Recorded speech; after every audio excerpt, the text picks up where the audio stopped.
ஏதாவது ஒரு அரசியல் கட்சியை போய் சேர்ந்துரும் அப்படின்னு நினைச்சிருக்கலாம். ஆனால் நாம் பல தோழர்கள் வந்து திமுகவில் போய் இணையணும்னு நினைச்சாங்க. ஆனால் திமுகவில் இணைவதற்கு ஒரு பெரிய தடைக்கல்லாக இருந்தது மதிமுக. துரை என்கிட்ட சொல்லியிருக்கிறார், நான் போய் அங்கே இருக்கிற முன்னணி தலைவர்கிட்ட சொல்லியிருக்கிறேன், இங்கேருந்து யார் வந்தாலும் சேர்க்கக்கூடாது அப்படின்ட்டு. அவங்க நினச்சாங்கல்ல, நான் காணாமல் போய்ட்டு வந்த அரசியல் இருந்து எங்களுக்கெல்லாம் ஒன்றும் தெரியாது அப்படின்னு நினச்சார். எனக்கு கை தட்டுறாங்க, விசில் அடிக்கிறாங்க, என் கூட நின்று ஃபோட்டோ எடுக்கக்கூடாது, இதுக்கெல்லாம் கட்டுப்பாடு விதிச்சவர் அவர். இப்போவும் யாரெல்லாம் மதிமுகலேருந்து எங்கிட்ட தொலைபேசியில் பேசுகிறாங்கன்ட்டு ஒரு ஒரு அந்த ஒட்டு கேட்கின்ற வேலையை இன்றைக்கும் துறை பண்ணிட்டு இருக்கிறார். கடுமையான கட்டுப்பாடுகள். அதிமுகலேருந்து யாரும் மல்லை சத்யாவுடன் தொடர்பு கொள்வார். தமிழக வெற்றி கழகம் இருக்கிறது, ஒரு நடிகர் கட்சி துவங்கி இருக்கிறாரு. நமக்கு ஒரு ஓப்பனிங் இருக்குமான்னு நினைச்சேன். ஆனால் நாள்தோறும் வருகின்ற அழைப்புகள் இருக்குது இல்லை, அரசியல்படுத்தப்பட்டவருடைய அழைப்புகள், தேர்வுகள் திராவிட வெற்றி கழகமாகத்தான் இருக்குது என்பதை நான் உள்ளபூர்வமாக உணர்ந்திருக்கிறேன். அதை நாங்கள் நாள்தோறும் பார்த்துக் கொள்கிறோம். சார் வணக்கம். வணக்கம், மகிழ்ச்சி. 2026 சட்டமன்ற தேர்தலுக்கான பரபரப்பு கூடிக்கிட்டே போகுது நாளுக்கு நாள். நீங்கள் தவிர்க்க முடியாத ஒரு அரசியல் சக்தியாகவும் வளர்ந்து வந்துகிட்டு இருக்கீங்க. உங்களுடைய திட்டம் என்ன, களம் எப்படி இருக்குன்னு பார்க்குறீங்க? 2026 சட்டமன்ற பொதுத் தேர்தல் என்பது சில சேலஞ்சஸ், சவால்கள் இல்லாமல் இல்லை, நிச்சயமாக இருக்கிறது.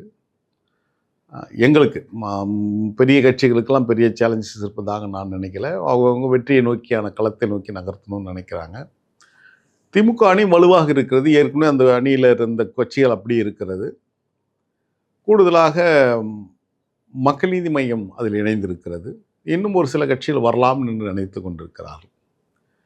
அனைத்து இந்திய அண்ணா திராவிட முன்னேற்ற தலைமையிலான கூட்டணி என்பது ஒரு ஒரு வலுவான கட்டமைப்பு போல் தெரிந்திருந்தாலும் அதில் சில பலகீனங்களும் இருப்பதை மறுதளிக்க முடியாது. ஒன்று, பாரதிய ஜனதா கட்சி இருக்கின்ற காரணத்தினால் சிறுபான்மையினுடைய ஓட்டுக்கள் என்பது நிச்சயம் அதிமுகவுக்கு அவர்களுடைய வாடிக்கையான வாக்காளர்கள், அவர்கள்லாம் தொடர்ச்சியான வாக்காளர்களாக இருந்தாலும் பாஜக இருக்கின்ற காரணத்தினால் அதில் சில தோய்வுகள் நிச்சயம் ஏற்படும். அதுதான் அதிமுகவுடைய மூத்த தலைவர் அண்ணன் ஜெயக்குமார் சொன்னார். நான் வந்து சக்கரவர்த்தியாக என்னுடைய ராயபுரம் தொகுதியில் இருந்தேன், இவங்க இருந்ததால் என்னோட 25,000-30,000 வாக்குகள் எனக்கு கிடைக்காம போச்சுன்றது அது உண்மைதான். அதுதான் செய்தி.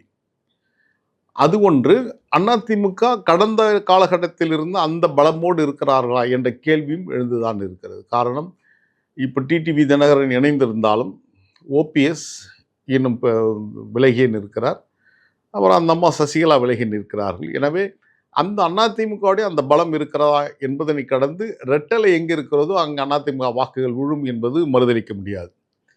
அடுத்ததாக பாட்டாளி மக்கள் கட்சி அந்த கட்சியில் இணைந்திருக்கிறார் கூட்டணியில். பாட்டாளி மக்கள் கட்சி கடந்த காலத்தை போல் பலமாக இருக்கிறதா என்று கேட்டால் இல்லை.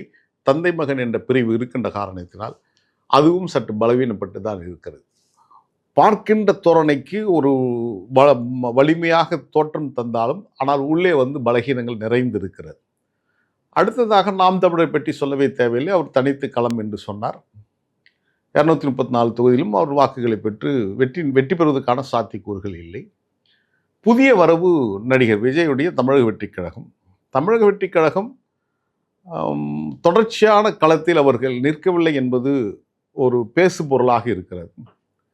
ஒரு தலைவன் என்பவர் தொடர்ச்சியாக தொண்டர்களையும் மக்களையும் அல்லது அரசியல் பிரமுகர்களையும் சந்தித்து அது குறித்த செய்திகள் ஊடகத்தில் வந்து கொண்டிருக்க வேண்டும். அதில் பெரிய இடைவெளி இருக்கிறது. ஒரு அரசியல் கட்சி தலைவர் என்று சொன்னால் அவர் அறிக்கைகள், ஒரு அரசியல் கட்சி என்று வந்ததுக்கு அப்புறம் 4வது தூணாக இருக்கின்ற ஊடகத்தை மறுதளித்து விட்டு பயணத்தை தொடர முடியாது. இதுவரையிலும் தமிழக வெற்றி கழகத்துடைய தலைவர் விஜய் எந்த பத்திரிகையாலும் சந்திக்கவில்லை என்பது ஒரு குறைபாடே.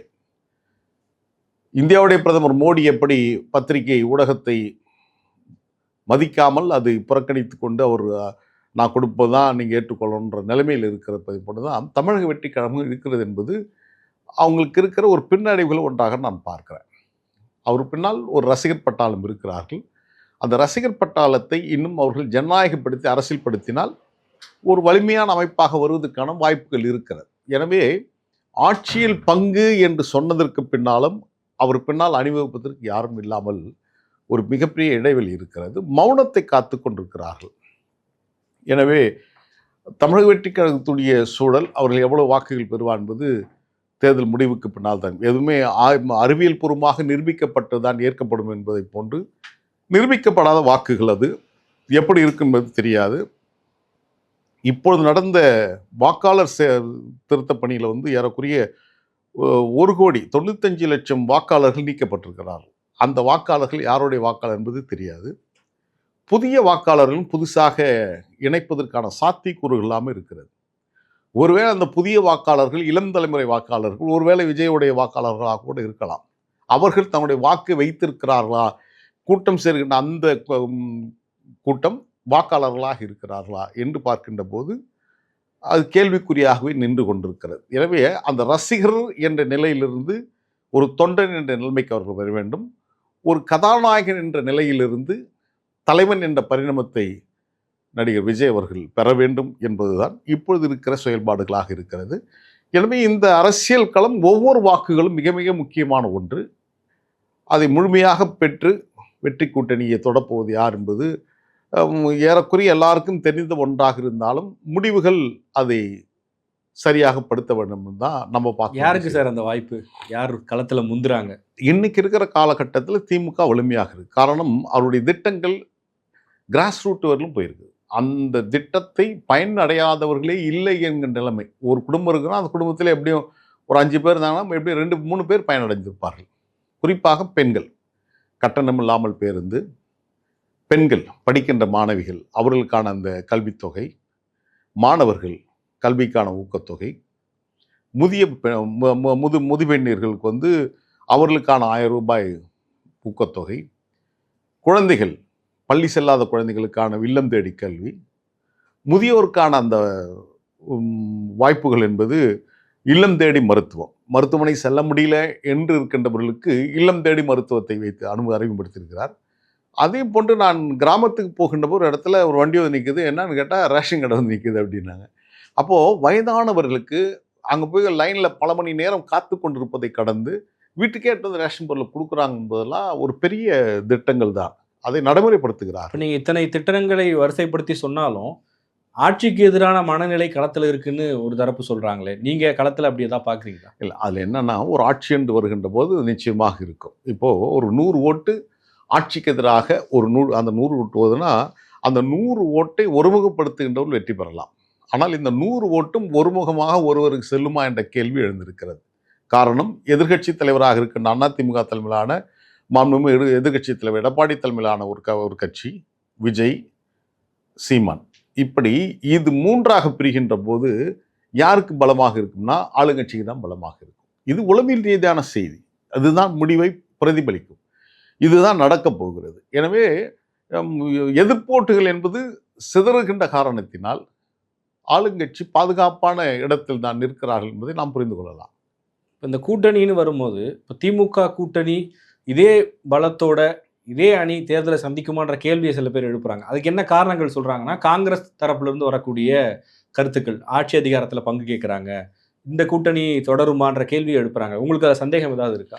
இல்லை, 96இல் நடந்த நிலவரங்கள் என்பது வேறு. காங்கிரஸ் அப்போது எழுப்பிய போர்க்கொடி என்பது கடுமையான போர்க்கொடி. அப்பொழுது இருந்த அதிமுகவுடைய ஆட்சி, அம்மையார் ஜெயலலிதா அவருடைய தலைமையிலான அந்த அரசு, வளர்ப்பு மகனுடைய திருமணம் வந்து ஒரு மிகப்பெரிய கேள்விகளை வாக்காளர் மத்தியில் அலையலையாக எழுப்பியது.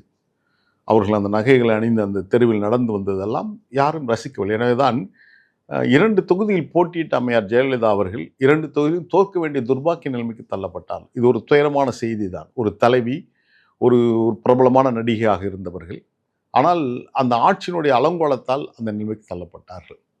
அப்பொழுது காங்கிரஸில் ஒரு போர்க்குழல் எழும்புகிறது. திமுகவுடன் கூட்டணிக்கு போனோம், அதிமுக வேண்டாம்ன்றாங்க. பட் கட்சி தலைமை என்ன முடிவெடுக்குன்னா, இல்லை அதிமுக தான் கூட்டணி போகணும் போது கிளர்ச்சி உருவாகுது. கட்சி 2ஆக உடைகிறது. ஐயா ஜி.கே. மூப்பனார் தலைமையில் ஒரு அணி பிரிந்து திமுகவுடன் கூட்டணி வைக்கிறது. அப்போ சூப்பர் ஸ்டார் ரஜினிகாந்த் அவர்கள், நான் எந்த கட்சிக்கும் ஆதரவு தெரிவிக்க மாட்டேன், என் ரசிகர்கள் அவங்க விருப்பப்படி ஓட்டு போட்டோன்னு அமெரிக்காவுக்கு போயிட்டார். ஆனால் அமெரிக்கா போனவரை இங்கிருந்து அரசியல் நகர்த்துகளை பயன்படுத்தி அவரை தங்கள் அணிக்கு சாதகமாக நிற்க சொல்லி அவரை மீண்டும் இங்கே அழைத்து வந்து அவர் வாய்ஸ் கொடுக்குறார். இந்த ஆட்சி இருந்ததுன்னா ஆண்டவனாலையும் இந்த நாட்டை காப்பாற்ற முடியாது. எனவே கலைஞருக்கு, திமுக தலைமையிலான அந்த ஆட்சிக்கு வாக்களியுங்கள் என்று சொன்னார். அப்போ தான் அண்ணாமலை, அப்போல்லாம் திரைப்படம் வந்த காலகட்டங்கள். எனவே ஒரு புதிய ஆட்சி மலர்ந்தது. 40 சட்டமன்ற உறுப்பினர்கள், 20 நாடாளுமன்ற உறுப்பினர்கள் என்று ஐயா ஜி.கே. மூப்பனார் அவர்கள் பெற்றார்கள். ஆட்சி மலர்ந்தது. அந்த சூழல் இப்போ இருக்கிறதான்னா இல்லை. பெரிய கலவரங்கள் ஏற்படுகின்ற அளவுக்கு அல்லது பெரிய கருத்து மோதல் இருப்பது என்பதும் இல்லை. சரி, அவர்கள் தான் ஆட்சியில் பங்குன்னும் போது விஜய் கொடுக்கலாம், போகலாம் தானே, ஏன் போக மாட்டாங்க? வெற்றிக்கான சாத்தியக்கூறுகளா இருக்குதானா? அது கேள்விக்குறி தான். எனவே பெரிய கேள்விகள் இல்லை. ஆனால் அந்த நோக்கம் இருக்குதுல்ல, நாங்கள் ஆட்சியில் வரணும், நாங்கள் உள்ளாட்சி மன்றத்தில் பங்கெடுக்கணும், நாங்களும் அதிகாரத்துக்கு வரணும். இந்த கேள்விகள் எல்லா கட்சிக்கும் வருகின்ற ஒரு இயல்பான சிந்தனை.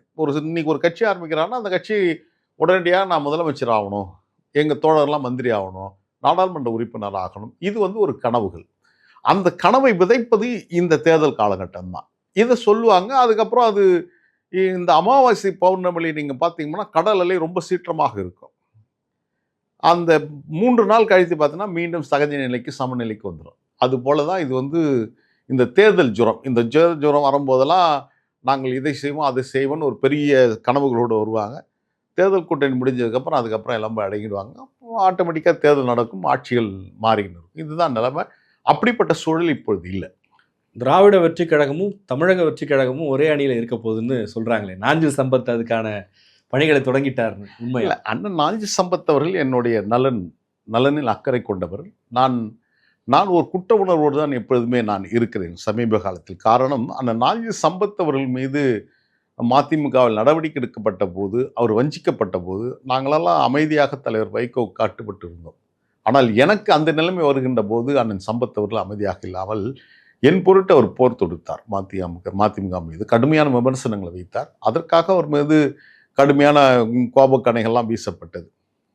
அவர் எங்கள் நலனின் அக்கறை கொண்டு இது நீடிக்கக்கூடாது, இது உட்கட்சி படுகொலை என்று அவர் வீதிக்கு வந்தார். கடுமையான விமர்சனங்களை வைத்தார். அண்ணா பிறந்தநாள் விழாவை நாங்கள் கட்சியெல்லாம் பேர் வைக்கல. ஆனால் ஒரு அண்ணா பிறந்தநாள் விழா நம்ம கொண்டாடியே ஆகணும்னு சொல்லிட்டு அண்ணா பிறந்த காஞ்சிபுரத்தில் வைத்த போது அவர் பேசுகிறார். ஐயா மூத்த தலைவர் திருப்பூர் துரைசாமி வந்தார்.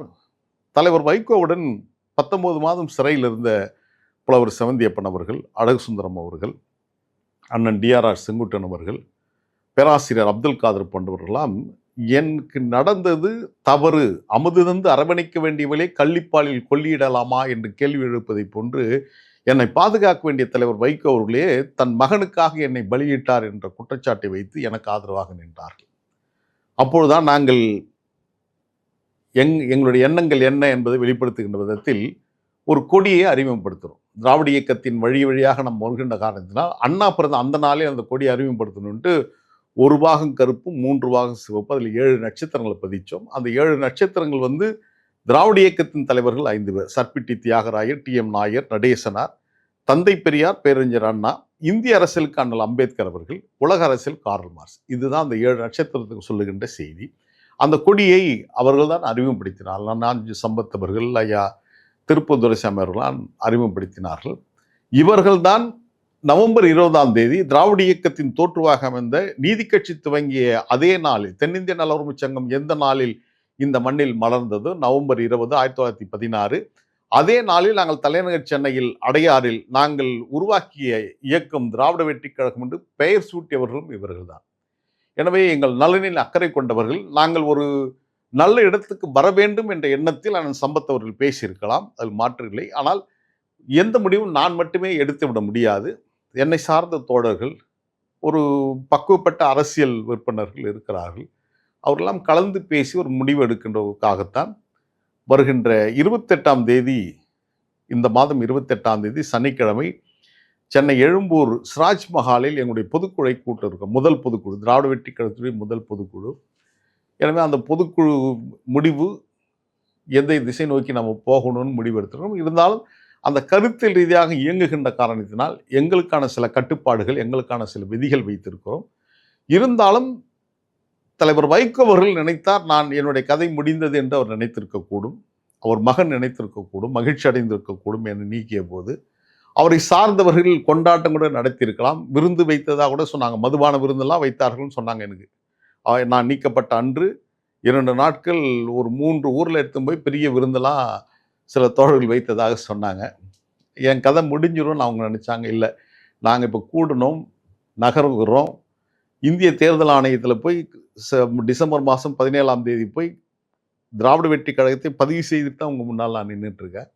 நாள்தோறும் எங்களுடைய மாவட்ட கழகங்களை அறிவித்துக்கிட்டு வரோம், அணிகளை அறிவித்துட்டு வரோம். இதுவரையிலும் ஒரு 40க்கும் மேற்பட்ட அமைப்பை நாங்கள் மாவட்டங்களை, அணிகளை உருவாக்கி கொண்டு நாள்தோறும் இந்த இயக்கம் வளர்ந்து கொண்டு வருவதை நாட்டு மக்கள் பார்த்து கொண்டிருக்கிறார்கள்.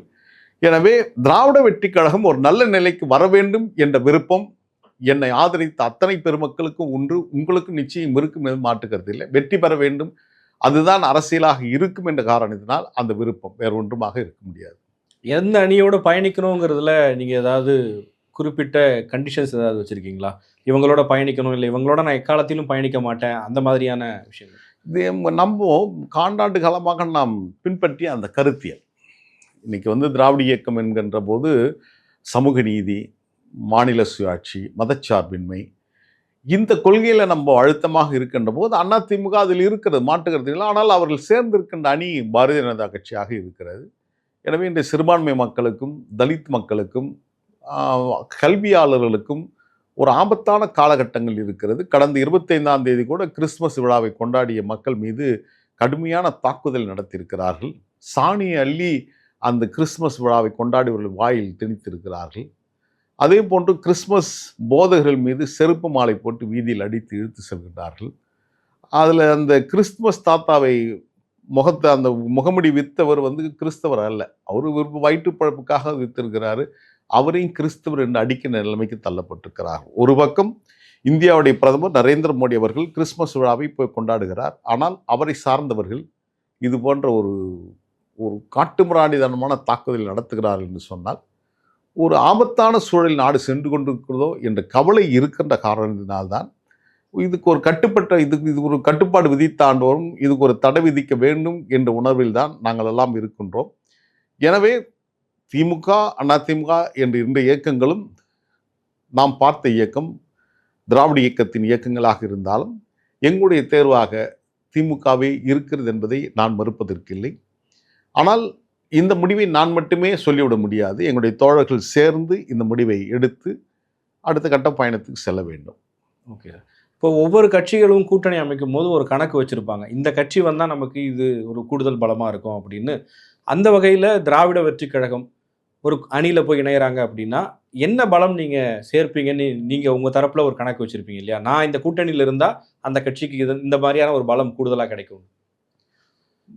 தொண்டர்கள் எங்கள் பின்னால் இருக்கிற தோழர்கள் எந்த எதிர்பார்ப்பும் இல்லாமல் பணியாற்றக்கூடியவர்கள், ஒரு அறிவார்ந்த தளத்தில் செயல்படுகின்றவர்கள், ஒரு பிரச்சார யுக்தியில் நாங்கள் எல்லாம் நிச்சயமாக பயன்படுபவர்களாக இருப்போம். எனவே பல்வேறு கூறுகளை நாம் பார்க்கிறோம். இப்போ எங்கள் மீது நீங்கள் நெகட்டிவ் ஓட்ஸை நீங்கள் பார்க்க முடியாது. சில கட்சி வந்தால் நெகட்டிவ் ஓட்ஸ் இருக்குது, இவங்க வந்தால் நாங்கள் ஓட்டு போட மாட்டோம், அவங்க வந்தால் நாங்கள் ஓட்டு போட மாட்டோம் என்று சொல்லுகின்றவர்கள். இப்போ பாஜக வந்தாங்கன்னா இப்போ பாஜகவுக்கான நெகட்டிவ் ஓட்ஸு சிறுபான்மையினர் ஓட்டு, எதிர்ப்பு ஓட்டு, அந்த ஓட்டு இவங்களுக்கு கிடைக்காது. இப்போ அதுபோல் எங்களுக்கெல்லாம் இருக்காது. இப்போ நாங்கள் வந்தோம்னா நாங்கள் ஒரு திராவிட இயக்கம், அதில் மதச்சார்பின்மை, சமூக நீதி, இடஒதுக்கீடு இதில் செயல்படுறவங்க போராடி இருக்கிறோம். கடந்த காலத்தில் நாங்கள் போராடி இருக்கிறோம், சிறை சென்றிருக்கிறோம். எனவே ஒரு நல்ல கிரெடிபிலிட்டி என்று சொல்லப்படுவது நண்பகத்தன்மையை நாங்கள் வைத்திருக்கிறோம். ஒரு தலைவனை 32 ஆண்டு காலம் உண்மையாக நேசித்திருக்கிறேன். நம்பிக்கை துரோகம் செய்தான் மல்லை சித்தியா என்று பெயர் வந்துவிடக்கூடாது என்று நான் அக்கறையாக இருந்தேன்.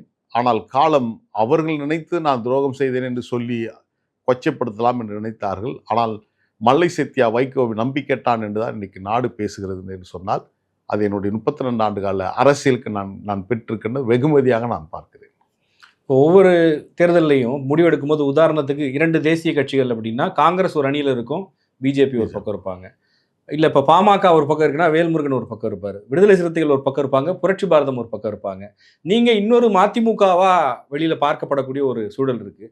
அப்படி இருக்கும்போது மதிமுக ஒரு அணினா அதற்கு எதிரான ஒரு அணியில் தான் நீங்கள் இருக்க வேண்டிய சூழல் இருக்குன்னு பார்க்குறீங்களா? அதில் அந்த உளவியல் நம்ம புரிஞ்சிருக்கிறோம், மாற்றம் இல்லை. ஆனால் நாங்கள் 100% மதிமுகவிலிருந்து வேறுபட்டு நிற்கிறோம். நாங்கள் இருந்தபோது இருந்த மறுமலை திமுக இப்பொழுது இல்லை, இப்பொழுது மகன் திமுக. அதில் நாங்கள் 100% உறுதியாக இருக்கிறோம். நாங்கள் இருந்த மறுமலை திமுக 100% இல்லை என்பது எனக்கு புரிகிறது. இப்பொழுது இருக்கின்ற மகன் திமுக பழைய மதிமுக இல்லை என்பதை நான் புரிந்து கொள்ள முடிகிறது. தலைவர் வைகோ அவர்கள் அண்ணா உருவாக்கிய திராவிட முன்னேற்ற கழகம் தன்னுடைய வேண்டும் என்று அவர் சேலஞ்ச் பண்ணார். நீதிமன்றத்துக்கு போனார், தேர்தல் ஆணையத்துக்கு போனார். அண்ணா அறிவாலயம் எனக்கு சொந்தம் சொன்னார். கரூர் சிவப்பு எனக்கு தான் அப்படின்னா, உதயசூரியன் எனக்கு தான் சொன்னார். ஆனால் நாங்கள் அவரிடம் வந்து 100% வேறுபட்டு நாங்கள் வெளியே வந்தோம்.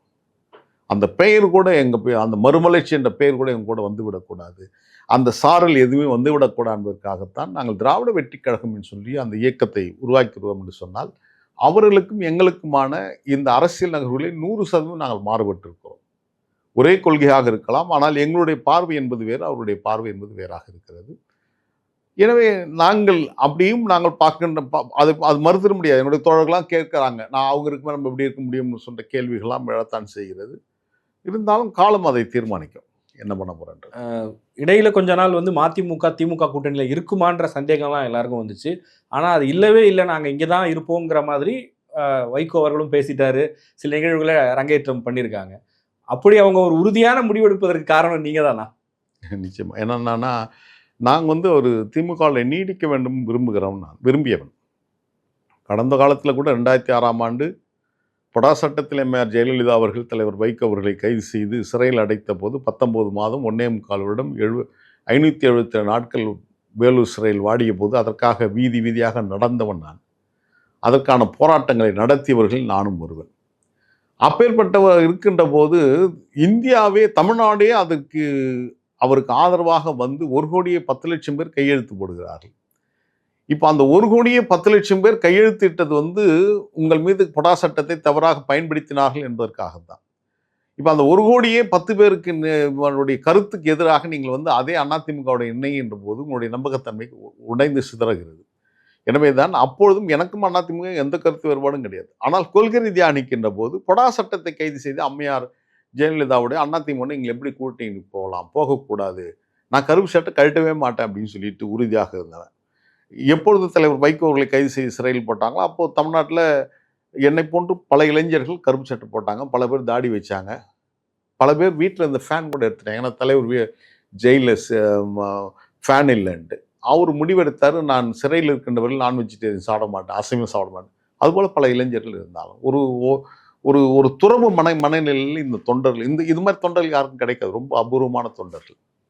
அப்போ நான் வந்து கருப்பு சட்டை போடும்போது பொடா சட்டத்தை தவறாக பயன்படுத்தினார்கள், எனவே கருப்பு சட்டை போட்டேன். அப்போ எல்லாரும் தலைவர் வெளியில் வந்ததுக்கப்புறம் கழட்டினாங்க, நான் கழட்ட மாட்டேன்னு சொன்னேன். ஏன்னா அது வந்து ஒரு சம்பிரதாயமாக இருந்துடக்கூடாது, அது ஆக்கப்பூர்வமான சிந்தனை ஓட்டமாக இருக்கும். அதுதான் மற்ற தோழர்களும் எனக்குமான வேறுபாடு. அந்த சிறைசாலைக்கு முன்னாலேயே கருப்பு சட்டை கழட்டினாங்க, ஆனால் நான் கழட்டல. பொதுக்குள்ள நான் ஏன் கழட்டலன்றதுக்காக சொன்ன செய்தியும் சொன்னேன். நீங்கள் வந்து குற்றமற்றவர்கள், ஒரு இனத்துக்காக நீங்கள் ஆதரவு தெரிவித்தீர்கள், அதற்காக 19 மாதம் நீங்கள் சிறையில் இருந்தீங்க.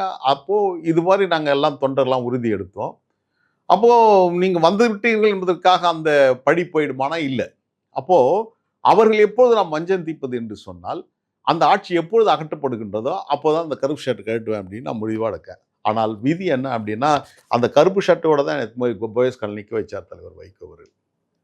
அது குறித்து டாக்டர் கலைஞர் அவர்கள் முரசொலியில் எழுதியதற்கு பின்னால் தான் 2 நாள் பெரிய விவாதமானதுக்கு அப்புறம் தான் ஒரு சட்டம் வாங்கி வந்து கொடுத்து 2 நாளாக என்னை பெரிய அளவில் என்னை கன்வின்ஸ் பண்ணி என்னை வந்து இது இப்படிலாம் இருக்குது அரசியல் அப்படின்னு சொல்லி அந்த சட்டை அவர் வீட்டில் தான் அண்ணா நகரில் தான் கழட்டிட்டு அவருக்கு வாங்கி கொடுத்த ஷர்ட்டை நான் போட்டுட்டு வந்தோம். இப்படி கொள்கை ரீதியாக வார்ப்பிக்கப்பட்டவர்கள் நாங்கள். அப்போது இந்த கொள்கை ரீதியாக இருக்கின்ற இளைஞர்கள் நாங்களாம் எப்படி இருந்திருக்கணும், நாங்களாம் எப்படி வந்திருக்கணும், ஏன் எங்கெல்லாம் அவர் பயன்படுத்தாமல் போனார் என்கின்ற போது தான் கவலைகளும் மிகப்பெரிய அழுத்தங்களும் வந்து கொண்டிருக்கிறது. எனவே தான் அவர் செய்தது தவறு என்பதை நாடு உணர்ந்திருக்கிறது, நான் குற்றமற்றவன் என்பதை நாடு ஒத்துக்கொண்டிருக்கிறது. எனவே எங்களுக்கான அரசியல் ஓப்பனிங் எங்காவது ஒரு இடத்துல கண்டிப்பாக வரும், இந்த தேர்தலில் கண்டிப்பாக போட்டியிடணுன்ற மனநிலையிலே நாங்களும் எங்களுடைய தோழர்களும் இருக்கிறோம். திராவிட வெற்றிக் கழகத்துடைய குரல் சட்டமன்றத்தில் ஒலிக்க வேண்டும் என்ற கனவுகளோடு நாங்கள் எங்களுடைய ஒவ்வொரு அடியும் பதம் பார்த்து வைத்துக் கொண்டு வருகிறோம். எனக்கு 2 விதமான அரசியல் நிலைப்பாடுகளை வச்சு உங்களுடைய கருத்து என்னன்னு தெரிஞ்சுக்கணும். ஒன்று வந்து கலைஞர் அவர் மீதும் உங்களுக்கு மிகப்பெரிய மரியாதை இருக்கும். அவர் பாஜகவோட ஒரு முறை கூட்டணி வைத்தார், ஒரு காமன் மினிமம் ப்ரோக்ராம் வச்சார், அதுக்கு சில காரணங்களை சொன்னார், அது ஒரு நிலைப்பாடு.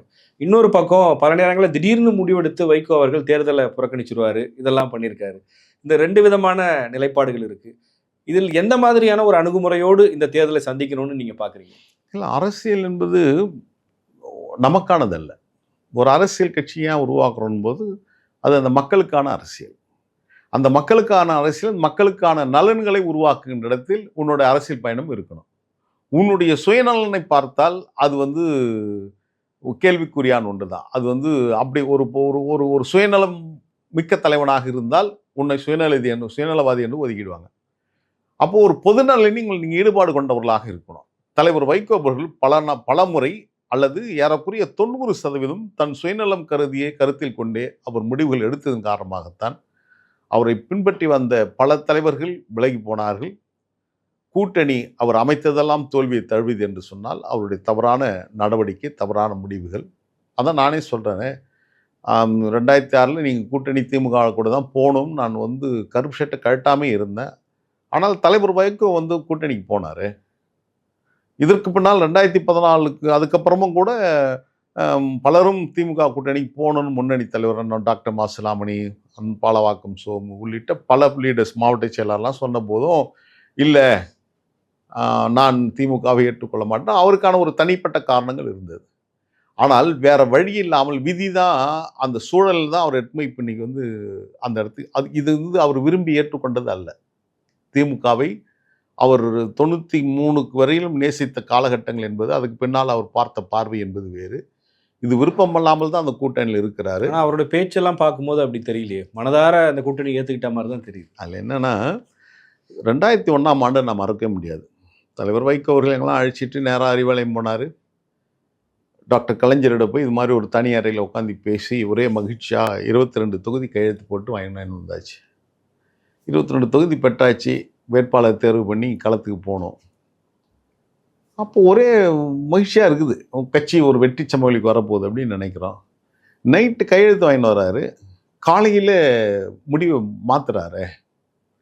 ஒரு இரவில் நிகழ்கின்ற மாற்றத்தின் பேர் தான் அரசியல் என்பது ஒரு சித்தாந்தம். அந்த இரவில் நடந்த சித்தாந்தம் என்ன என்ற கேள்வி இங்கு மிகுதியாக எழுந்து நிற்கிறது. ஏன் கையெழுத்து போட்டு வந்து கூட்டணியிலிருந்து விலகினார்? இப்போ நான் உங்ககிட்ட கேட்குற கேள்வி இதுதான். ஏற்கனவே கையெழுத்து போட்டு 22 தொகுதிகளை பெற்று வந்த வைகோ கூட்டணியிலிருந்து விலகி சென்றார். 2014ஆம் ஆண்டும் அப்படிதான். திமுகவுடைய மாநாட்டுக்கு திருச்சிக்கு பங்கேற்க போகின்ற தலைவர் வைகோ அவர்கள், அதற்காக நான் படித்து கொண்டிருக்கிறேன். நாங்கள் பேசணும் கூட இல்லை மாநாட்டுக்கு படிச்சுட்ருக்கேன், அப்படி பேசணும் இப்படி பேசணும் அப்படின்னு சொல்லிட்டு இருந்தார். அப்புறம் வர சொன்னார். வீட்டுக்கு போகிறோம். எல்லாம் சரி, எல்லாம் திருச்சி தான் போகிறோன்னு நினச்சி எல்லாம் போனோம். அப்புறம் அங்கே போனால் அந்த ஒட்டுமொத்த சூழலும் மாறி இருக்குது. வண்டியில் ஏற்றினார். சரி, திருச்சிக்கு தான் போகிறேன்னு ஒரு மனநிலை போனால் வண்டி நேராக பாய்ஸ் கார்டன் தான் போய் நின்றுச்சு. அப்போது அவர் வந்து மாறாத தலைவர் அல்ல, மாற்றங்கள் நிறைந்த தலைவர் தான் தலைவர் வைகோ அவர்கள். எனவே அவர் என்ன முடிவெடுப்பார் என்பது அவருக்கு மட்டுமே அறிந்த ஒன்றாக இருக்கும். எனவே அவர் இருக்கிறார், இருப்பாரா என்பது கேள்விக்குறிதான். உங்களுடைய அரசியல் நகர்வுகளையும் நீங்கள் எந்த கூட்டணியில் பயணிக்க போகிறீங்க அப்படிங்கிறதையும் வைகோ அவர்களோ இல்லை மதிமுகவை சேர்ந்தவர்களோ கவனிச்சிக்கிட்டு இருக்காங்களா? இல்லை உங்களுடைய நகர்வுகளில் அவங்களுடைய இன்ஃப்ளூயன்ஸ் ஏதாவது இருக்கா? இல்லை, அவங்க நினைச்சிருக்கலாம் நான் வந்து ஒருவேளை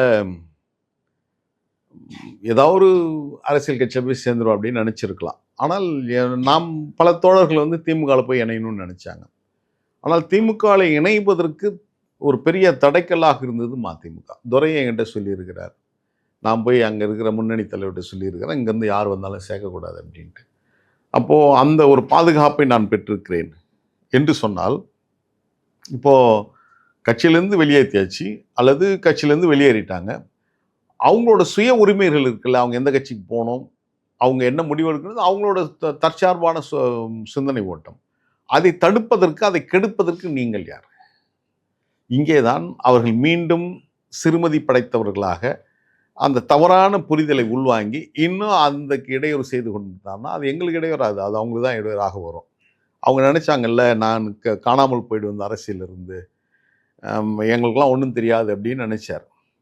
நான் வந்து உண்மையிலே இப்பொழுதும் உங்ககிட்ட சொல்கிறேன், நான் வந்து ஒரு விளையாட்டு வீரன், தமிழ்ச்சங்க பணியாளன், இந்த பணியிலே போயிடலாம், ஆனால் அவர் கூட தொடர்ச்சியாக பயணிப்போம் அப்படின்னு முடிவில் இருந்தேன். ஆனால் எப்பொழுது வந்து இந்த 2026 வரையில் நான் இருந்தேன்னா எனக்கு எப்படி நீங்கள் சீட்டு கொடுத்தாகணும். துரைக்கு அதில் விருப்பம் இல்லை. நான் வந்து சட்டமன்றத்துக்கு போய் ஒரு பர்ஃபார்ம் பண்ணுறதோ, ஏன்னா நான் மாநாட்டில் பேசுறது கூட ஒரு ஜீர்ணிச்சுக்கு போகாத ஒரு நபர் அவர். எனக்கு கை தட்டுறாங்க, விசில் அடிக்கிறாங்க, என் கூட நின்று ஃபோட்டோ எடுக்கக்கூடாது, இதுக்கெல்லாம் கட்டுப்பாடு விதிச்சவர் அவர். இப்போவும் யாரெல்லாம் மதிமுகலேருந்து எங்கிட்ட தொலைபேசியில் பேசுகிறாங்கன்று ஒரு ஒரு அந்த ஒட்டு கேட்கின்ற வேலையை இன்றைக்கும் தொடர் பண்ணிட்டு இருக்கிறார். கடுமையான கட்டுப்பாடுகள். மதிமுகலேருந்து யாரும் மல்லை சத்யாவுடன் தொடர்புகள் கிடையாது. மகிழ்ச்சி. ஆனால் அந்த தோழர்களும் எனக்குமான அந்த உறவு என்பது பெரிய அற்புதமான உறவு. அப்போது இவங்க என்ன நினைச்சாங்க, நான் முடிஞ்சிருச்சுன்னு நினைச்சாங்க. ஆனால் தலைவர் வைகோ வருது எப்போ என்னை துரோகின்னு சொன்னாரோ அப்பொழுது நான் இவர்களை எதிர்த்து நிற்கணும்னு முடிவெடுத்தேன். நான் ஒரு போராட்டக்காரனாக இருக்கின்ற போது இதுலேருந்து நான் ஒருபோதும் சும்மா விட்டு தான் நான் போயிட்டு இருப்பேன். தமிழ்ச்சங்க பண்ணி தற்காப்பு கலை பண்ணி எப்பொழுது என்னுடைய ஒட்டுமொத்தமான 32 ஆண்டு கால உழைப்பையே அவர் களங்கப்படுத்தி கேவலப்படுத்தி என்னை எங்கே போனாலும் ஒரு இது உருவாக்கணும்னு நினைச்சாரோ, அந்த வார்த்தையை எப்பொழுது பயன்படுத்தினாரோ அப்பொழுதே நான் முடிவெடுத்தேன் இவங்களை எதிர்த்து நிற்கணும் அப்படின்ட்டு. என் தலைவர் தான் அவர். எனக்கான அடையாளம் அவர் தான். இப்பவும் சொல்கிறேன், அப்பவும் சொன்னேன், இப்பவும் சொல்கிறேன். வார்த்தைக்கு வார்த்தை சொல்கிறீங்களே, அந்த தலைவர் தான். ஆனால் எப்பொழுது தலைவர் அந்த வார்த்தையை தன் மகனுக்காக பயன்படுத்தினாரோ நான் இவர்கள் எதிர்த்து நிற்கணும்னு முடிவெடுத்தேன்.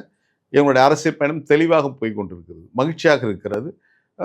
தோழர்கள், புதிய இளைஞர்கள் அரசியல் படுத்தப்பட்ட, நான் கூட நினச்சேன் தமிழக வெற்றி கழகம் இருக்கிறது, ஒரு நடிகர் கட்சி துவங்கி இருக்கிறாரு, நமக்கு ஒரு ஓப்பனிங் இருக்குமான்னு நினைச்சேன். ஆனால் நாள்தோறும் வருகின்ற அழைப்புகள் இருக்குது இல்லை, அரசியல் படுத்தப்பட்டவருடைய அழைப்புகள், தேர்வுகள் திராவிட வெற்றி கழகமாகத்தான் இருக்கிறது என்பதை நான் உள்ளபூர்வமாக உணர்ந்திருக்கிறேன். அதை நாங்கள் நாள்தோறும் பார்த்து கொண்டிருக்கிறோம்.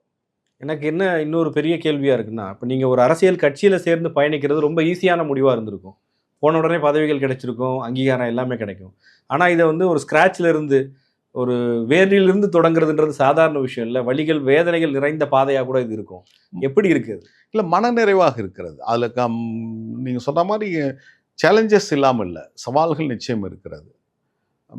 ஆனால் ஒரு மனநிறைவு, நம்ம ஒரு கருத்து ரீதியாக பயணிப்பதற்கான நமக்கான ஒரு பாதை இருக்கிறது. இப்போ நாங்கள் ஏதோ ஒரு கட்சிக்கு போயிருந்தோம்னா அந்த கட்சிக்கு நாங்கள் கட்டுப்பட்டு நின்னாகணும். அவங்க சொல்கிற தலைமை சொல்லுகின்ற அதுக்கு நேர்மாறாக நாங்கள் போக முடியாது. இப்போ நாங்கள் சுதந்திரமாக செயல்படுகின்றோம். இப்போ நாங்கள் சேருகின்ற கட்சிக்கு அவங்களுக்கே சில விஷயங்களில் போராட முடியாது என்ற சூழல் இருந்தாலும் ஒரு ஆதரவு ஜனநாயக சக்தியாக திராவிட வெற்றி கழகம் அவர்களுக்கு ஆதரவாக நின்று போராட்ட களத்தை எதிர்கொள்ளும். எனவே நாங்கள் இருப்பது நாங்கள் கூட்டணி சேர்கின்ற அந்த இயக்கத்துக்கு ஒரு சிறிய பலமாக நாங்கள் நிச்சயம் இருப்போம். அதில் மாற்றம் இல்லை. நெருக்கடியாக என்ன இருக்குது சார்? ஒரு பொருளாதார நெருக்கடியோ அல்லது இயங்குவதில் இருக்கக்கூடிய நெருக்கடி அந்த மாதிரி கேட்குறேன். இல்லை, நான் 32 ஆண்டு காலம் என்ன ஓட்டம் ஓடினோ அதே ஓட்டத்தை இப்போ ஓடிட்டு, அதை விட கூடுதலாக ஓடுறேன். இரவு பகல் பாராமல் அப்போ ஓடிட்டு இருந்தேன். நாள்தோறும் பயணங்களாகத்தான் இருக்கும், நாள்தோறும் இன்ப துன்பங்களில் பங்கேற்கிறதாகத்தான் இருக்கும். அதில் கொஞ்சம் கூட சோர்வு இல்லாமல் இப்போதும் நாங்கள் ஓடிட்டுருக்குறோம். அப்போ எப்படி இயங்கணுமோ அதே இயக்கங்கள் தான் இப்போ இயங்கிட்டு இருக்கிறோம். எங்களுக்கான தடைக்கற்கள் எதுவும் இல்லை. அந்த தடைக்கற்கள் எங்களுக்கு தெரியுது, இதெல்லாம் தடையாக இருக்கும் அப்படின்னு. ஆனால் அதை உடைத்தெறியணுன்ற ஒரு மனதைரியம் எங்களிடம் இருக்கிறது.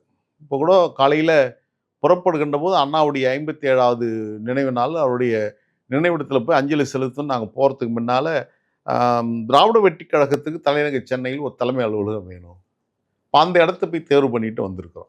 வருகின்ற 20ஆம் தேதி அதுக்கான கால்கொள் விழாவை சென்னையில் நடத்த போகிறோம். அப்போது எதெல்லாம் நமக்கு பெரிய இதுவாக இருக்குதோ அதை உடைத்தெறியணுன்ற ஒரு எண்ணம் எங்ககிட்ட இருக்குது. அந்த எண்ணமே போதும் நாங்கள் வெற்றி பெறுவோம்னு நினைக்கிறோம். எனவே ஒரு பெரிய பிரம்மாண்டமான அலுவலகம் இல்லை, ஒரு சிறிய அலுவலகத்தை தலைநகர் சென்னையில் 20ஆம் தேதி கால்கோள் விழா நடத்துகிறோம். அது விரைவில் திறப்புழாவும் நீங்களாம் வர வேண்டியிருப்பது வேண்டுகோளாக இப்போ நான் வீச்சறேன். மல்லை சத்யா அப்படிங்கிற ஒரு தலைவர், இத்தனை ஆண்டுகால பயணம் இன்னும் பல ஆண்டுகள் தொடரப்போகுது. உங்களுடைய பயணம் அப்படின்றது திரும்பி பார்த்தா என்னவா இருக்கணும்னு நினைக்கிறீங்க இதன் பிறகு? வாழ்ந்த வாழ்க்கைக்கான ஒரு அர்த்தம் இந்த மண்ணில் இருக்கணும். இப்போது சமீபத்தில் அமெரிக்காவில் நீங்கள் நாள்தோறும் பார்த்தீங்கன்னா இந்நேரம்லாம் அமெரிக்கா விழித்து கொண்டிருக்கோம். இப்போ நம்ம பகலாக அங்கே இரவாக இருந்தாலும் அமெரிக்கா இந்த கொட்டுகின்ற பணிகளில் மழை பொழிது கொண்டிருக்கிறது. குளிர்காலத்தில் அமெரிக்கா விழித்து கொண்டிருக்கிறது. காரணம், ஒரு 12 பேர் அந்த நாட்டில் அமைதிக்காக நடந்து கொண்டிருக்கிறார். Walk for peace. அவர்கள் புத்த பீட்சுகள். எப்படி விவேகானந்தர் அந்த மண்ணில் ஒரு ஆன்மீக புரட்சி உருவாக்கினாரோ அதை போன்று இந்த 12 புத்த பீக்குகள் அந்த அதிசயத்தை உருவாக்கி கொண்டு வருகிறார்கள். அவருடன் ஒரு நாய் நடந்து கொண்டிருக்கிறது. அந்த நாய் தெருநாய். தெருநாய் என்பதனை கடந்து அது இந்திய வகை நம்முடைய தெருநாய். அது புத்தகையாலிருந்து அந்த புத்த பிக்குகள் நடக்கும்போது அவங்க கூட அந்த நாய் புறப்பட்டுருக்குது. எங்கேயோ ஒரு இடத்துல ஏதோ உணவு கொடுத்துருப்பாங்க, நன்றி உள்ள பிராணி இல்லை, அதுக்கு ஏதோ கொடுத்துருப்பாங்கன்னு நினைக்கிறேன். அப்புறம் அதை சாப்பிட்டு அவங்க கூட வாழாடிட்டு கூட ஓடி இருக்குது. அப்புறம் கொஞ்சம் தூரம் நினச்சிட்டாங்க, ஒரு வேளை இரவு காலையிலேருந்து காலைல போயிட்டா திரும்ப காலைல பார்த்தா அவங்க கூட நடக்க ஆரம்பிக்குது. சரி, ஒருவேளை அந்த ஊர் எல்லை தாண்டதுக்கு அப்புறம் திரும்பி வந்துடும் நினைக்கிறாங்க. இல்லை, அந்த ஊரையும் கடந்து மாவட்ட எல்லை கடக்குது.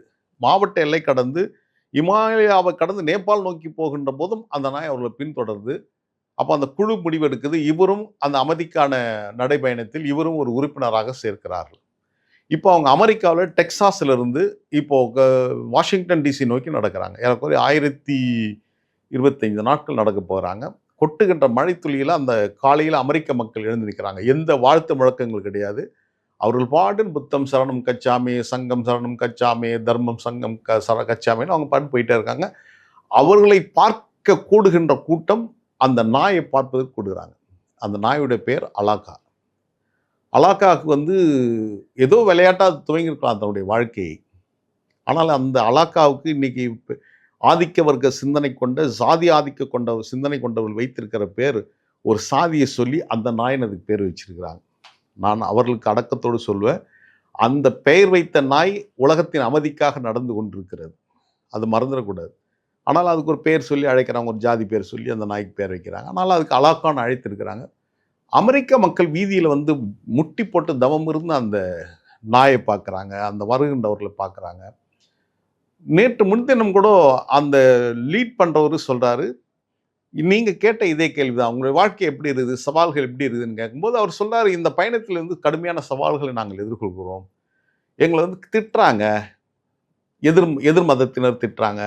என்ன, நீங்கள் தான் அமைதியை உருவாக்க புறப்பட்டுங்களா, நாங்களாம் அமைதி இங்கே நிலைநாட்டவில்லையா, அப்படி இப்படின்னு அவங்க திட்டுறாங்க. பட் நாங்கள் அந்த திட்டுகின்ற ஒரு 10 பேரை கடந்து பல்லாயிரக்கணக்காக எங்களுக்காக தவம் இருக்கிறாங்க. ஒவ்வொரு காலையிலும் நாங்கள் எழுகின்ற போது கையில் பூக்களை கொடுத்து எங்களை அனுப்பிச்சுட்டேன். ஒவ்வொரு ஊர்லையும் பூக்களை கொடுத்துட்டு போகிறாங்க. இப்போ அமெரிக்காவே அவர்கள் நோக்கிய ஒரு பெரிய ஃபோக்கஸ், அட்டென்ஷன் வந்துருக்குது, அவங்களை நோக்கிய கூர்த்தீட்டப்பட்டிருக்கிறது. அப்போது அந்த வாழ்க்கை, இந்த சமூகத்துக்காக வாழணும். அந்த நாய் இன்றைக்கு பேசுபொருளாக மாறி இருக்குது. அந்த நாய்க்கு அது தெரியுமா, அலாக்காவுக்கு தெரியுமான்னு தெரியாது. ஆனால் அலாக்கா நடந்து கொண்டே இருக்கிறது உலகத்தின் அமைதிக்காக என்று அமெரிக்கா, அரை உலகம் என்று பேசப்படுகின்ற அமெரிக்காவுடைய ஒட்டுமொத்த கவனத்தை பெற்றதாக அந்த நாய் இன்றைக்கு ஒரு நட்சத்திர அந்தஸ்து பெற்றிருக்கிறது.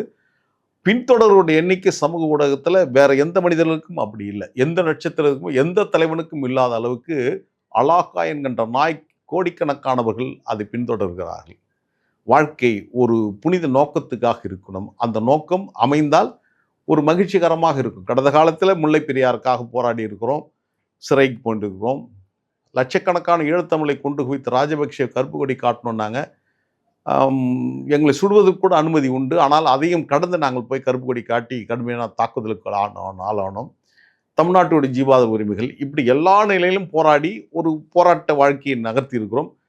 இனி வருகின்ற காலங்கள் ஒரு பயனுள்ள வாழ்க்கையை இந்த சமூகத்துக்கு வாழ்ந்தோம் என்று நினைவு கூறுகின்ற விதத்தில், எதிர்காலத்தில் நினைவு கூறுகின்ற விதத்தில் என்னுடைய வாழ்க்கை அமைந்தால் அது திராவிட வெற்றி கழகத்துக்கான ஒரு நற்பெயராக அமையும். அந்த திராவிட இயக்கத்திற்கான ஒரு படிமத்தை, அந்த திராவிட வெற்றி கழகத்துக்கான ஒரு பாரம்பரியத்தை நாங்கள் விட்டு செல்ல வேண்டும். அடுத்த தலைமுறை இதை தூக்கி செல்ல வேண்டும். எப்படி 100 ஆண்டு கழித்து நவம்பர் 20 அதே நாளில் நாங்கள் தென்னிந்த நல்வரம்பு நினைவு கூர்ந்து நாங்கள் துவங்கினோமோ, அடுத்த 100 ஆண்டு வருகின்ற போது திராவிட வெற்றி கழகம் பேசப்பட வேண்டும் இந்த மண்ணில் என்கின்ற விருப்பம் எனக்கு இருக்கிறது. அதை நோக்கிய நகருதலில் இந்த காலம் எனக்கு இடம் தருமையானால் அதுவே நான் வாழ்ந்த வாழ்க்கைக்கு பயனுள்ளதாக இருக்க முடியும். அரசியலில் தொடங்கி உங்களுடைய வாழ்க்கையில் நீங்கள் சந்திக்கக்கூடிய சவால்கள் வரைக்கும் எல்லாத்தையுமே உங்களுடைய ஸ்டைலில் எளிமையாக சொல்லிட்டீங்க. உங்களுடைய நேரத்தை எங்களோடு பகிர்ந்து கொண்டமைக்கு மிக்க நன்றி. மிக்க நன்றி. ஜெய்சந்திரனா வெற்றி என்பது அழுத்தம். எனவே ஜெய்யில் துவங்கி வெற்றிகளோடு நாங்கள் மீண்டும் உங்களை சந்திக்கிறோம். ஒருவேளை 2026 இந்த சட்டமன்ற பொதுத் தேர்தலில் திராவிட வெற்றி கழகத்துக்கு ஒரு அங்கீகாரம் கிடைத்து எங்களுடைய குரல் பிரதிபலிக்குமேனால் அதில் உங்களுக்கும் அதில் இடம் உண்டு என்பதை நான் மகிழ்ச்சியோடு பதிவு செய்கிறேன். வணக்கம். நன்றி சார்.